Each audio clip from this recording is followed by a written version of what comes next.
Վլադիմիր Մելիքսեթյանը Աղթալա քաղաքի բնակիչ է, հրդեհի հետևանքով իր սեփական տան ապրել չեն կարողանում։ Դիմել են Աղթալայի քաղաքապետին ու նաև մարզպետին։ Վերջինս պատրաստ է օգնել մի հարցում վճարել Վարչով բնակարանի համար, որտեղ տեղափոխվի ընտանիքը, քանի որ նոր սեփական տան կառուցման համար համայնքային կամ առավել եւս պետական բյուջեից գումարներ չեն հատկացվում։ Շենքը սահմանվել է, տունը բաժանվել է։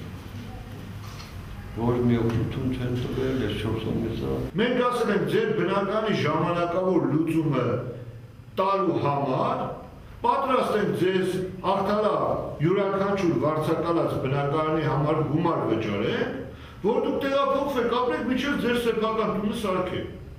Մենք այլ տարբերակ չունենք։ Իսկ Սարահար թաղամասի բնակիչ Այդա Պողոսյանը դիմում է աշխատանքի հարցով։ Նորավարտ մանկավարժ Անուշ Անթարանյանը եւս աշխատանք է փնտրում։ Ասում է բուհն ավարտելուց հետո փորձում է աշխատանքի տեղավորվել, սակայն ամենուր մերժում են ասելով, որ արդեն աշխատող ունեն։ Քննությունը ես պատրաստ եմ քննությանը, բայց բողնայություն մասնակցել։ Ի պատասխան Արթուր Նալբանդյանը նշում է, որ հանրակրթական դպրոցներում բոլոր թափուր աշխատատեղերի մրցույթները կայանում են հայտարարությամբ եւ հորդորում է Անուշին մասնակցել մրցույթների, իսկ մրցույթում որևէ անարդարություն նկատելու դեպքում դիմել իրեն, ասում է հանրակրթական ոլորտի մրցույթներն իր ամենօրյա ուշադրության կենտրոնում են։ Նայում ես, որովհետև հիմա այս պահին արդեն չեմ կարծում, որ մրցույթ լինի, դա կլինի սեպտեմբերի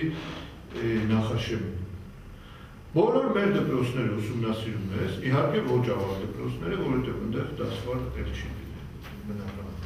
Նայում ես մրցույթները ու գնում ես մրցույթին մասնակցում ես։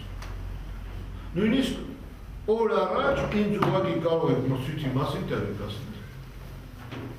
Որ ես ինչ օր ես ինչ դպրոցում մրցույթ անելու, ես իմ փաստաթղթերը հանձնում։ Պայմանավորվեցի։ Շատ հաճախ քաղաքացիները մարզպետին դիմում են նաև այն հարցերով, որոնք պետք է որ լուծվեին համայնքային մակարդակում եւ համայնքի ղեկավարի մասնակցությամբ, սակայն մի դեպքում պատասխանատուներն են տեղում թերանում, մյուս դեպքում էլ քաղաքացիներն անհրաժեշտ չափով իրազեկված չեն լինում, ասում է մարզպետը, իսկ ընդհանրապես մարզպետին դիմող մարդկանց հարցերը հիմնականում սոցիալական բնույթի են։ Եվ սա խոսում է այն մասին, որ սոցիալական լարվածությունը դեռ կա մեր մարզում եւ հիմնական հարցերը վերաբերում են